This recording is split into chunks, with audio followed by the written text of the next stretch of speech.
Law school is mispriced right now. Applicants think it's a dying profession, but the data says it's the strongest it's been in 40 years. Now, for a long time, I've been telling you be careful about going to law school. AI might disrupt things. You want to be careful. But turns out I might have been wrong. There is one number I recently saw that broke my whole AI doomer thesis, and I'm going to show you in just a minute. There is a mispricing when it comes to law school. In finance, it's when the market gets the value of something wrong. So, for example, a stock trading at 50 when the company's worth 100. Smart money spots the gap, makes the trade, then waits for the market to catch up. That is what is happening in law school right now. And the window may already be closing. Let me tell you about a student named Sarah. I started working with her 2 years ago. She's from the Midwest, the first in her family to consider law school. Her cousin, working in tech, kept sending her articles about ChatGPT passing the bar. Her career advisor told her legal is getting automated, and her mom asked if she was really sure about going. And she almost didn't even apply. She sat on her applications for 2 months because she couldn't shake the feeling she was going to make a six-figure mistake. But she applied to law school anyway with a 170 LSAT, 3.8 GPA, got into a top 20 law school with a scholarship that cut her tuition by more than half. A few weeks ago, she just got her 1L summer associate offer, got paid market rate at a firm she wanted in a city she wanted. And so the people who told Sarah not to even apply to law school are watching her walk into a career they talked themselves out of. And so 3 years from now, the friend who told you not to apply is sitting in a tech job laying off seniors, watching you get an offer of $225,000 a year. That is the trade. Now let's talk about the data. 93.4% of last year's law school graduates had jobs within 10 months of graduation. That is for the class of 2024. The NALP just released the numbers. That is the highest rate ever recorded. No class has ever done better. This same class only is experiencing 5.1% unemployment. That is an all-time low. This class had going in 3,700 more graduates than the one before. Everybody in the industry, including the NALP's own executive director, predicted the market wasn't going to absorb them. But it did absorb them and then some. Now let's talk about the salaries. First-year associates at the top firms in the country are starting at a base salary of $225,000.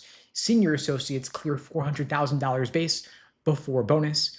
Equity partners at the top 100 law firms are averaging $3.5 million each, up 14% year over year. Now, when technology actually replaces a profession, salaries tank first. That's what happened, for example, to freelance translators when Google Translate came along. And that is what is starting to happen to junior software engineers right now. But legal pay is actually doing the opposite. Now, the AI legal doomers right now are talking about Baker McKenzie, one of the 10 biggest law firms in the world.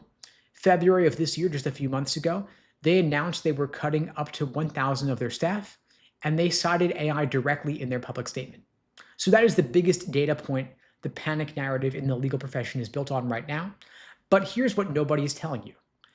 The cuts at Baker McKenzie were in business services like marketing, research, secretarial, offshore support, not in lawyers, not in the legal department. Across the entire AM Law 100, attorney headcount grew 7.7% the prior year and another 4% last year. So there are 2 consecutive years of lower growth at the biggest firms in the middle of this AI wave. So Clifford Chance, Freshfields, DWF, every one of these firms ran the same play when AI came along. They cut their support staff and grew their attorney headcount. Now, you should know that the federal government also froze hiring under the new administration. Government was about 13% of legal jobs, and the NALP's overall private practice median actually dropped 3% on a firm size mix shift. Big Law tightened their summer hiring for the class of 2026. It's true, but none of that kills the overall thesis here, because law just is not a profession that AI can disrupt, because the profession is built around making lawyers more valuable, not less, with AI, because law is a licensed profession. You can't practice law in the US unless you graduated from a law school. passed the bar exam and maintained good standing with your state bar. And I know there are a couple of exceptions here and there, but for the most part, that is the case. So every legal opinion has to be associated with a human lawyer's name. That human is on the hook personally, professionally, and financially. And most people think lawyering is research and writing, drafting documents, reviewing contracts, and that work is part of it, but it's only maybe 20% of what a lawyer actually does. The other 80% is judgment. It's advising a business owner whether to take a term sheet that looks good, but has a clause that could burn them in a couple of years, or getting a call in the middle of the night from a client who just found out their kid's been charged with a felony and telling them, it's okay, we're going to fix it tomorrow morning. AI can't do that.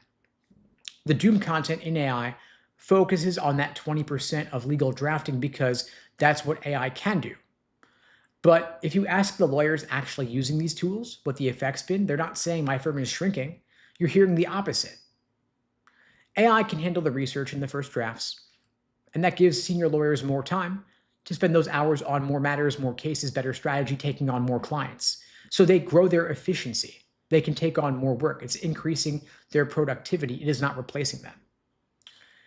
Now, the lawyers who are figuring out right now how to use AI are getting disproportionately rewarded right now. A third-year associate who can use a legal AI tool intelligently is doing work in one day or a couple of hours that used to take a mid-level associate a full week. And that AI associate who can use AI is getting the best cases. They're accelerating toward partnership faster than those who can't use the tools. So the gap between the AI literate lawyers and everybody else is going to be one of the biggest career differentiators of the next 10 years. Nobody in any other profession has that kind of runway. If you show up on day one, already native to the tools, rewriting the profession, you're going to win. And that is the mispricing of a legal degree right now in 2026. Now, a whole bunch of people self-selected out of the law school market, out of applying because they were scared. They went to tech, they went to doing an MBA, and they waited things out. But that is reshaping the pool you are competing against. It's going to make things easier for you because you're going to have fewer competitors, but if anything, there are going to be more jobs coming along.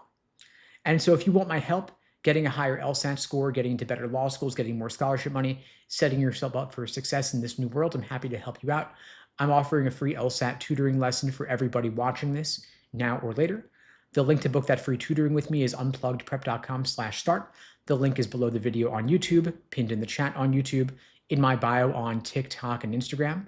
I'm also offering a free easy LSAT cheat sheet to help you jumpstart your LSAT prep. The link to grab that is unpluggedprep.com/cheat sheet. The link for that is below the video, pinned in the chat, in my bio as well. Happy to help you out.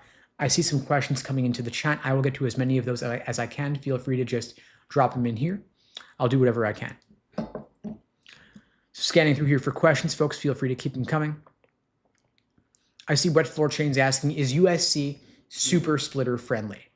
The truth is that most law schools are splitter friendly. Most law schools weigh your LSAT score more heavily than your undergraduate GPA. And so if your GPA is not as strong as you would have liked it to be, if it's a bit weak compared to what you think you were capable of, the good news is that you can balance out a lower GPA with a higher LSAT score. Virtually every law school will value your LSAT score more heavily because that's how US News values the LSAT score, and law schools care a great deal about their US News rankings. It dictates the prestige of the school. It helps them attract more applicants in future years, helps them get more donations from alumni. And so they will reward you with stronger numbers by giving you more scholarships and increasing the likelihood of them accepting you in the first place. And so if you want to share your stats, I can give you a general sense of what kind of numbers you might need depending on what law schools you want to go to. Apples is asking, is it easy to get extra time? Do you just need a doctor's note? Basically, yeah. The Law School Admission Council has become increasingly generous or liberal in granting extra time accommodations over the past several years. Used to be several years ago, they were only giving out accommodations to 700 people per year. Now it's increased by orders of magnitude up to approximately 15,000 LSAT test takers a year getting accommodations. So from 700 up to 15,000 per year. They've also gone from approving 70% of requests for extra time to 98% of requests for extra time. All you need is a note from a qualified professional like a psychiatrist or even a primary care physician. You just have them note what kind of accommodations you would like, what kind you think you need, whether it's for ADHD or testing anxiety or migraines, whatever the case may be. And if you apply by the deadline, they will probably give you what you ask for. Just make sure that you do it by the deadline. I see Nick is asking, I'm taking the LSAT in August, need to improve my LSAT score. Until then, only getting around a 155 right now. Okay, so you've got a little less than 3 months to improve from 155 up to something significantly higher. What are your goals? And how many hours a week can you put into this? Regardless, I'm guessing you probably want to improve at least 10, 15, 20 points. Whatever the case may be, there's enough time to really make anything happen between now and August. The question is, how are you currently studying? How many hours a week can you put in? Is there something that you're leaving on the table? Is there some untapped potential where if we got you some support or help you find a more efficient approach, we could supercharge your prep? A lot of the time when students are studying on their own, the problem is they don't know what they don't know. And so if you're self-studying with just the practice tests or LSAT for Dummies or Kaplan or what have you, you're not using the best quality resources. And AI is not a substitute for using proper LSAT prep books. I talk to students every day who are trying to use AI to generate LSAT questions, and I'm like, AI makes mistakes. There are 8,000 real LSAT questions available to you from the people who make the LSAT. Why wouldn't you go right to the source? Those questions are just tightly written. I wouldn't want you using any of those fake LSAT questions because they're unrealistic, they're outdated, they contain errors and flaws. And when you're on your own, you don't know what you don't know. But once we add some personal support into the mix, some real expert guidance and advice, there's usually a lot of low-hanging fruit and a lot of quick wins. And so if you want to talk through what your LSAT prep plan could look like, I'm happy to help you out. You can book that free LSAT tutoring lesson with me, and we could talk through what your study plan could look like. During those free LSAT lessons, we look at your current starting point, your goal score, and your time frame, and we map out a plan to help you get from here to there between now and your target test date. I see Matt is asking, how do you train your mind in predicting correctly the answer before you read it? So the good news is that there's no big secret to predicting the answers on the LSAT. You don't have to be like Neo in the Matrix to be able to see through anything. It's really just a matter of exposure. The difference between a top scorer and somebody scoring lower is that the top scorer has more exposure to the previously administered LSAT exams. I mentioned that there are 8,000 questions available to you. If you actually did those 8,000 questions or even a fraction of them, you would be ready for whatever the LSAT people would throw your way.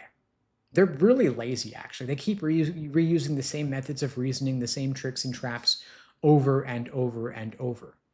And so top scorers have more context, more familiarity, more background, so that when they see a new question, they're not trying to reason through it under timed conditions. They're pattern matching to what they've seen in the past. And that's how you solve LSAT questions faster. It's as simple as that.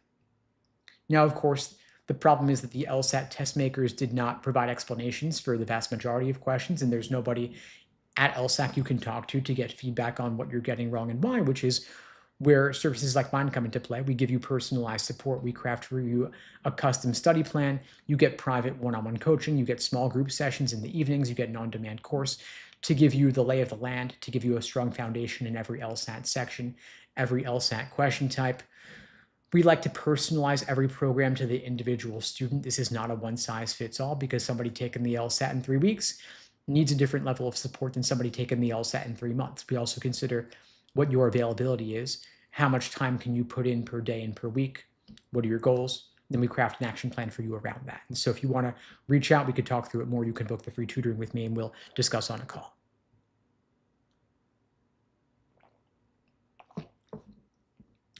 SB is asking, if I'm planning on the 2027 law cycle, what should I be doing now besides studying for the LSAT?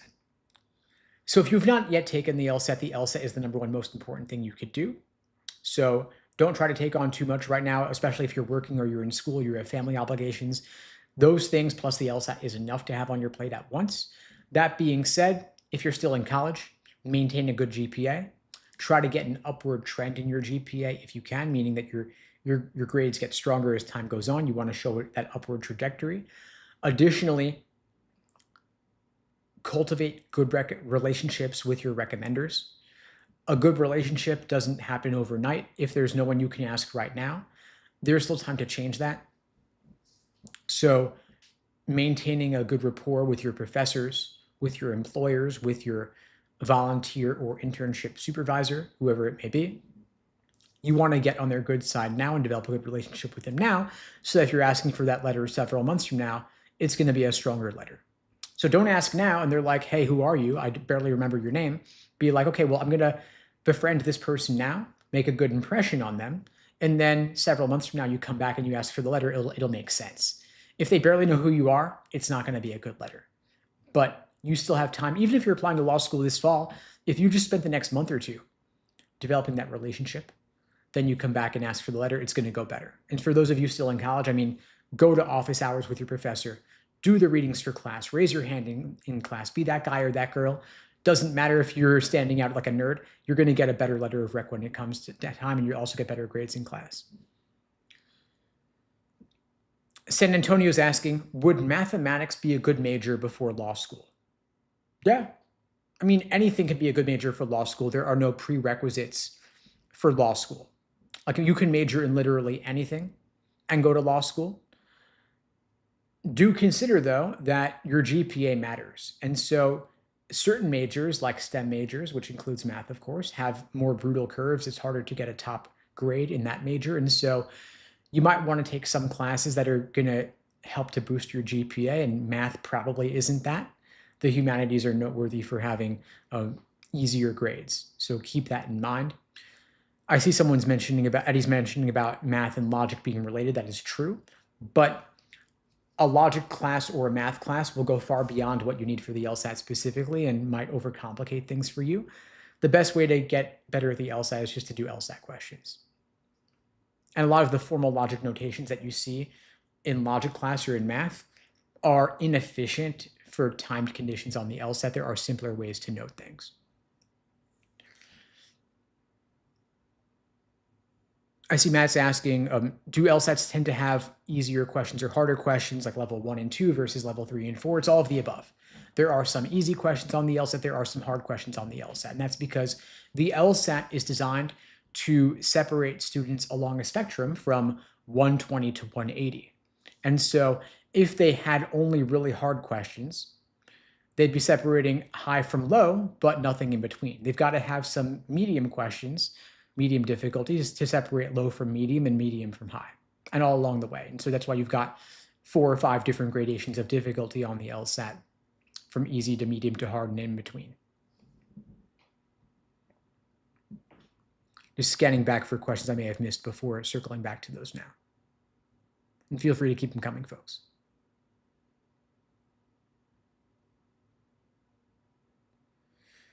I see Glow Walters asking if the tutoring is group or one-on-one. So we offer both. We have group programs. We also have one-on-one programs. I think the killer combination is really having both one-on-one and group. One-on-one being for more targeted, personalized support, and then group for an additional supplement. It's also really beneficial to have a community of other people who are also going through the same process as you, because if you're studying for the LSAT alone, it can be kind of isolating, kind of lonely. You want to keep your morale up and keep your momentum going. And so being part of a study group can really help to keep you accountable, keep you focused, and surround yourself with others who are shooting for the same goals can really help to keep you putting in the work when it gets tough sometimes. ICC is asking, why am I way better at reading comp than logical reasoning? Well, I mean, you've been reading your whole life, right? So reading comp on the LSAT is probably more familiar by nature. It's more comforting. You have more of a background in reading. And I will say that reading comp on the LSAT is different technically than reading on the SAT or the ACT, but it's less intimidating because the task before you is more straightforward, perhaps. In logical reasoning, you're evaluating short, bite-sized arguments that you may have not seen anything like that before. But the good news is that logical reasoning is learnable, and it's 2/3 of the test. And so any gains you make in your understanding of logical reasoning are doubled across the 2 sections. You've also got 15 different types of logical reasoning questions on the LSAT, like strengthen, weaken, flaw, parallel, resolve, and so on. Within logical reasoning, though, in all those different types, which can be intimidating, there are some that are more common or more prevalent than others on the LSAT, and so you want to start with those first and foremost. The three most common types of questions in logical reasoning are necessary assumption, inference, and flaw.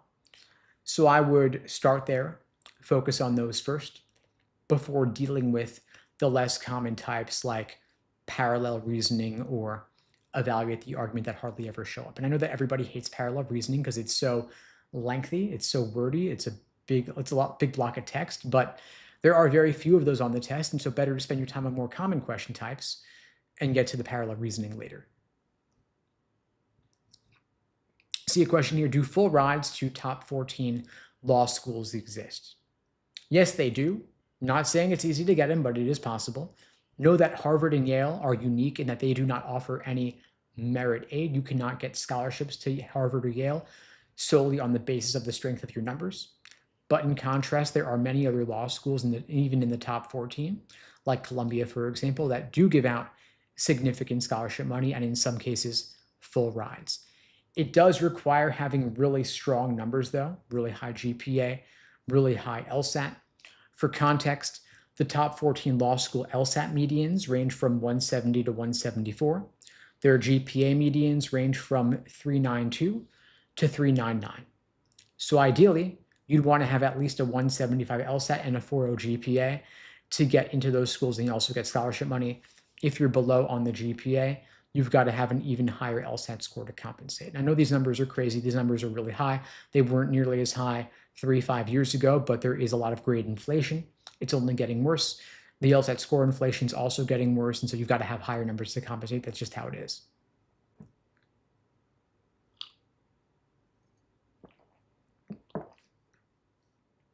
I see Glow Walters asking, how well does an ACT score predict an LSAT score? I'd say decently well. It's not destiny, though.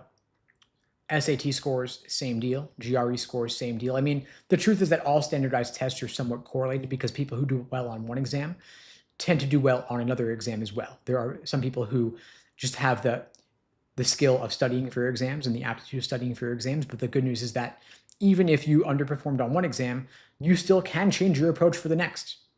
It's not fated or destined that this will happen. If you did poorly before, learn the mistakes of the past, don't make them again. The good news is that for the LSAT, there is a larger volume of material available to you than for most other exams. The people who make the LSAT have been kind enough to release dozens and dozens of previously administered official exams. There are literally thousands of questions available for you to study. And so if you just make a schedule for yourself where you look at the calendar, you budget out the 59 numbered exams available to you to practice from, and you say, okay, well, I'm going to take 2 exams a week for the next 29 weeks or so. Or I'm going to take 3 exams a week for the next 5 months, or 4 exams a week for the next 4 months, or whatever the case may be. You just budget them out. You work through them little by little. So you start and you say, okay, well, I'm going to take the exam in September. So I'll take the newest exam 2 days before my September LSAT. I'll take the second newest exam 4 days before my September LSAT. You're counting backwards on the calendar from early September back to today. And you say, I'm going to work through every exam from now till then. And I don't mean here that you should literally work through every single exam, because it's better to do fewer exams and review them more deeply than to do more exams and only work through them on a surface level. At LSAT Unplugged, we divide LSAT prep into 5 major phases: learning, accuracy, sections, exams, and review. Exams comes later. Before that, you've got learning, building a strong foundation, getting familiar with the different LSAT sections, the different LSAT question types. Then you've got A for accuracy, drilling questions by type to better understand the proper perspective from which to view each section and each question type. Then you've got S for doing individual timed sections to work on pacing and time management. You've then got E for exams and endurance, doing full-length timed practice tests, and then you've got R for review, which you really should incorporate throughout the process. So you see that exams is only one part of it. There are other earlier phases that you should adopt first. And if you want some guidance on this, we do create personalized study plans for all of our students, considering where you're at right now, what your goals are, what your time frame is to help you get from here to there between now and your target test date. You can book the free LSAT tutoring with me to discuss it together. The link to book that free call is unpluggedprep.com/start. It's below the video on YouTube, pinned in the chat on YouTube, in my bio on TikTok and IG. That is an open offer for everybody watching this now or later. And feel free to keep those questions coming. I see a question, if I don't get my application in by September, will that hurt? So for those who aren't aware, law school admissions is conducted on a rolling basis, meaning that law schools can evaluate applications in the order they receive them. So there is some benefit to applying earlier. When you apply earlier in the cycle, it is a little bit easier to get in because there are more seats available, and there's also more scholarship money available as well. And speaking now in mid-May, you've got enough time to achieve a top score by August or September and apply in September. If you need another month or two, October and November are not too late though. January and February are a bit on the later side, but still okay technically speaking. But when we're in mid-May right now, if you were to get started now, you could get it done sooner.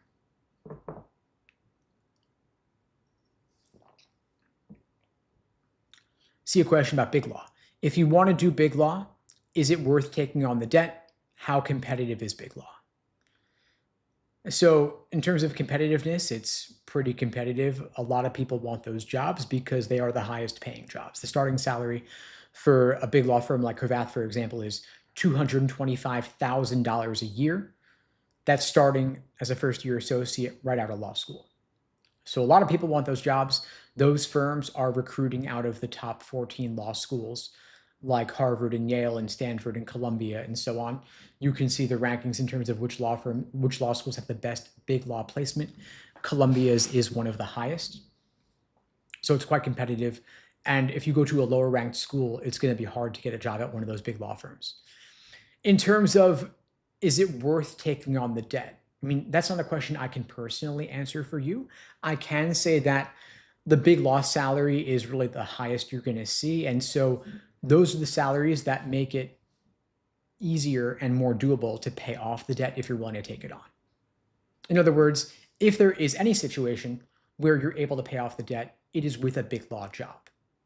And so a lot of people will decide to go to a top-ranked law school, take on the debt, and then they pay it off with the big law salary. The issue is that if you end up not liking big law, you still have that same debt, so you got to keep working the big law job to pay it off. So you want to be really confident that big law is what you want to do before you take on the debt. That being said, there's a lot to be said for taking on a well-paying job to provide for your family. Not saying that's a bad thing to do, but there are other folks who want to go into public interest, want to work for the government, where the salaries are not as high, and those folks are less able to take on the debt because the salaries make it harder to pay off that debt. So just keep that in mind. Go in with your eyes open and explore what big law is actually like. Talk to attorneys working in big law before you go down that road.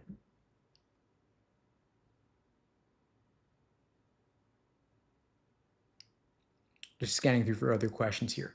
Armstrong is asking, I can't seem to move past 3 errors on reading comp. There's always some kind of implied primary purpose or main point question. Okay, so those are different things. In reading comp, you have general global questions like main idea, primary purpose, passage organization, best title, tone, author's opinion. Those are the big picture global questions that you ideally want to knock out first before you get into the more inferential questions that require a bit more reading between the lines, like implied. Now, as an exercise, as a drill, you might want to try reading some old passages and articulating in your own words, in other words, predicting or prephrasing what is the main idea. Then you look for LSAC's articulation of the main idea and you see how well it matches up. And I would start there, because if you don't understand the main point of the passage, I mean, what do you understand, right? You want to start there. You want to make sure that you're crystal clear on that before you do anything else. You also want to see, are you having more trouble with some passages than others? Like, is it based on the topic? Is it natural science, social science, humanities, law? You could spend a lot of time just doing older passages as an exercise, just reading them casually to help you fall asleep at night or on the beach. You just read those passages and then look at what's the main idea for yourself before moving on. But get crystal clear on that. A lot of the time, attempting wrong answer to a main idea question will be something that was technically stated in the passage and is technically true, but was not the central point of the passage.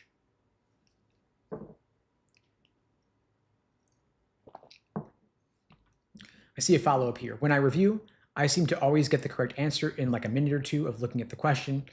Is this a timing issue or a lack of understanding issue? So it sounds like you're having more trouble with it in the moment under timed conditions than later upon reflection, upon review. You're getting it pretty quickly and it's clicking for you more easily. So it sounds like it's probably more just the pressure of being under timed conditions than anything else. So in other words, when the clock is ticking, maybe you feel stressed. And so we want to work on your pacing and your time management. Maybe what we could do is we could say, rather than doing open-ended, untimed, no limit, we say, okay, well, on test day, you're going to have 35 minutes. Let's give you 45 minutes right now. Then every day we shave off 1 more minute. So tomorrow we only give you 44 minutes. Next day after that, 43 minutes. And we shave it down until you're down to 35. And we see if adding a little bit of pressure, but reducing it gradually, can help you get used to the clock without feeling that same stress. And it will also help you develop that internal rhythm. Just something worth trying.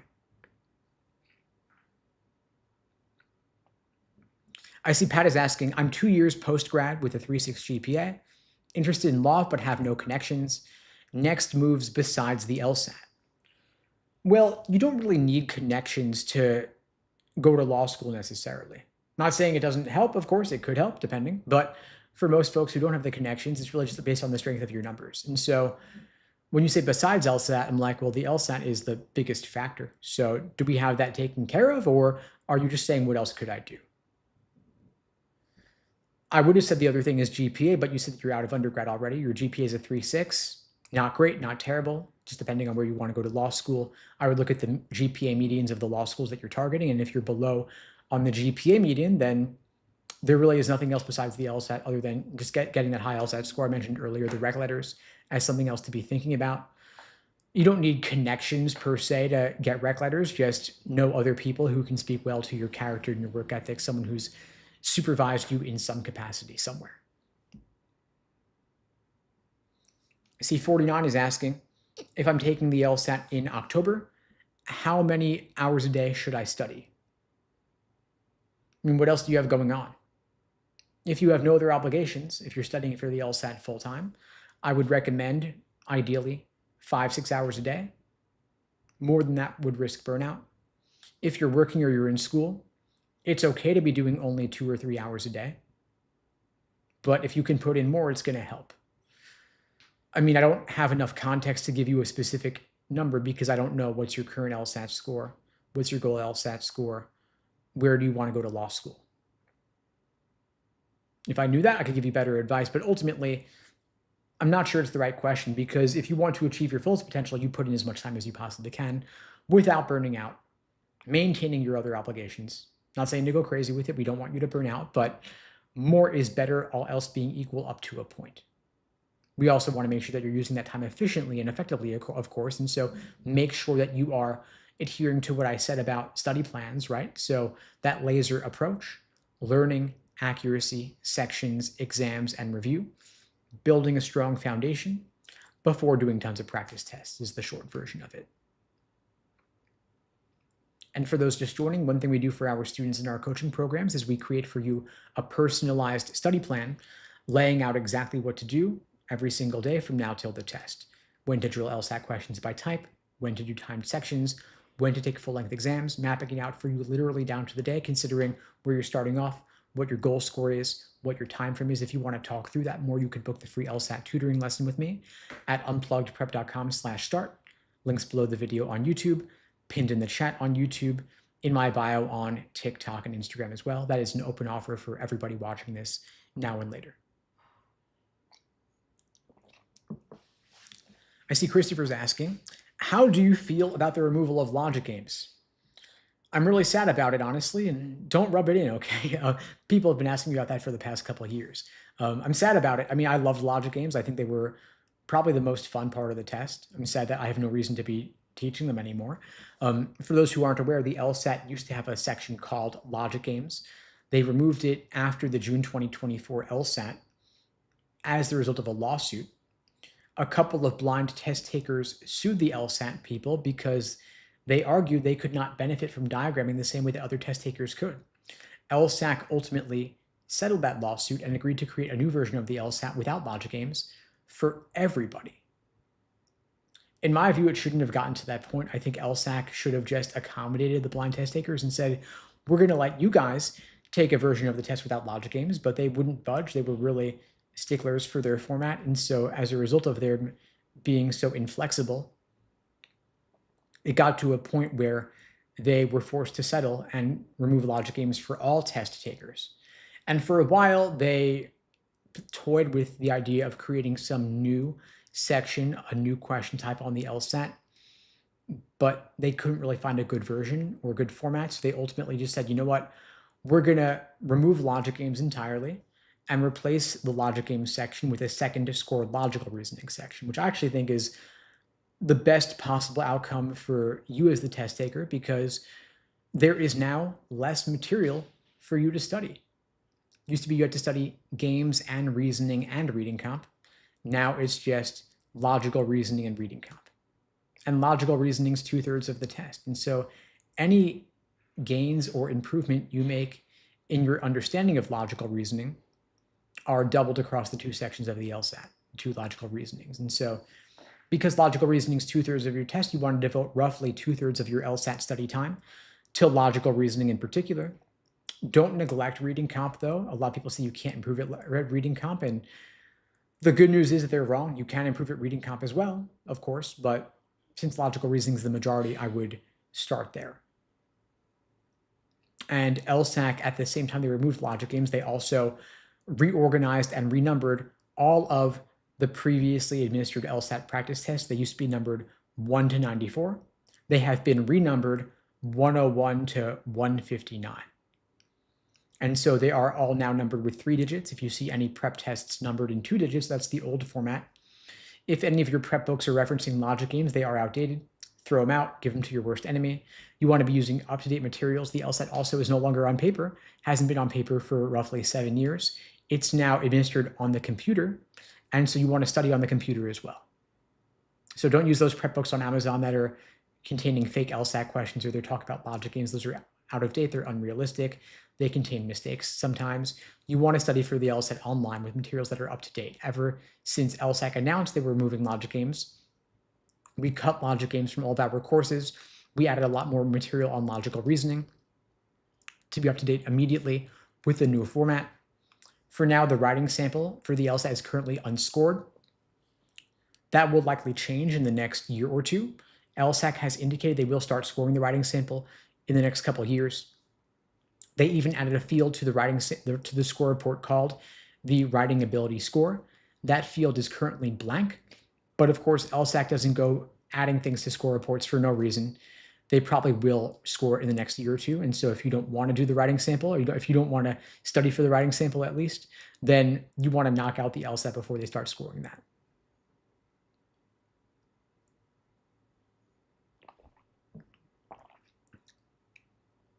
Just checking if there are any questions I missed here. I see Glow Walters asking, are you able to get a job at a big law firm later in your career? Probably easier said than done. I don't know to what extent big law firms are recruiting people from outside of big law or outside of corporate when they've been out of law school for a while. Usually they are recruiting from the top law schools directly, and that process is moving earlier and earlier over time, to the point that even in 1L year, big law firms are recruiting first-year law students. They want to grab the good talent early, I guess. So I think it'd be an uphill battle to try and pivot into big law later in life. Usually people start in big law and then move out of big law after saving up some money and then getting burned out and deciding it's not for them. But I think the big law firms typically want younger or newer law graduates coming out of law school directly. Xi Jinping is saying, I have a 4.0 GPA in comp sci. What LSAT score should I aim for? A full ride at a decent law school. And so congrats, a 4.0 GPA, especially in comp sci, is a great GPA to have. I would say let's match that with a killer LSAT score. In terms of getting a full ride, why wouldn't you aim for the highest possible LSAT score? Why not aim for a 180?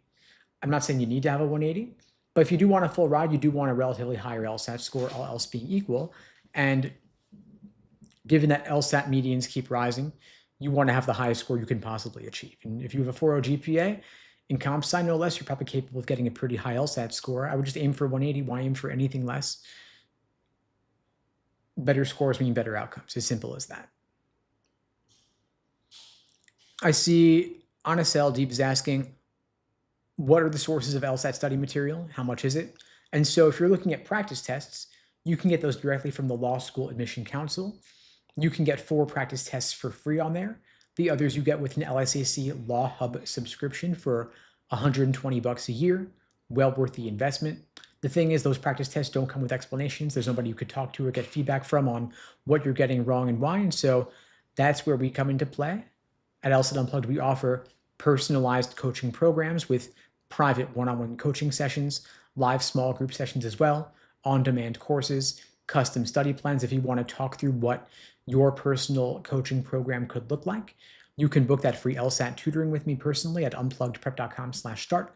The link is below the video on YouTube, pinned in the chat on YouTube, in my bio on TikTok and IG. I've also put together a free LSAT cheat sheet to help you jumpstart your LSAT prep, serving as a quick reference on everything logical reasoning and reading comprehension. Nothing logic games, because of course logic games is no longer on the LSAT. That free LSAT cheat sheet you can grab below the video in my bio as well. I'm showing it here on the screen to those on TikTok, covering every LSAT question type, every LSAT section, both logical reasoning and reading comprehension. If you haven't grabbed it already, it's available in my bio. For those just joining, I'll be back tomorrow, same time, same place, 2 p.m. Eastern, 1 Central, 11 Pacific, here on YouTube, TikTok, Instagram, wherever you're watching this. If you find these lives helpful, please spread the word. The only way this grows is through word of mouth. I don't do any advertising for these lives, and the algorithm doesn't really boost them because they can't run ads during them. So I do appreciate your support, sharing this to your socials on TikTok, sharing it in any Facebook groups you're part of, Discord channels, subreddits. Appreciate the support. I'll be back tomorrow. Same time, same place, 2 p.m. Eastern, 1 Central, 11 Pacific. I'll be back then. In the meantime, all the best. Take care. Thanks for joining.